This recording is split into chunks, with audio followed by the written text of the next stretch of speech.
How to clear Twitter cache on iPhone. So all you have to do is go here directly to your Twitter application and to lead you to your homepage, right? Now on the upper left, you'll see your profile icon. Tap on that and go here to settings and support. Now here in settings and support, tap on settings and privacy and scroll all the way down up until you see accessibility, display, and languages.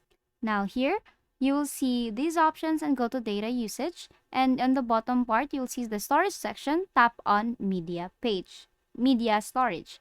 Now here, if you clear media storage, you will be clearing all the photos and GIFs data. Tap on clear media storage here. And if it's now cleared, go to web storage and here tap on clear web page storage. Now here on clearing web page storage, it will actually require this device to download this data again in order to be viewed. Tap on confirm there, just clear that, and tap on web storage again and clear all web storage here. So you'll be clearing the web data, including the cookies and logins. So tap on clear all web storage. And now you have successfully cleared Twitter cache on Twitter.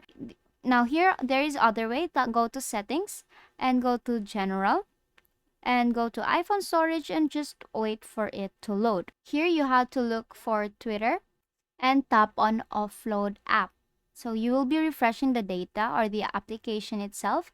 Just wait for it and tap on reinstall the application. And basically that is how you clear Twitter cache on iPhone, and that is all for today. If this video helped you, please give us some thumbs up and subscribe to the YouTube channel for more tutorials. Thank you for watching.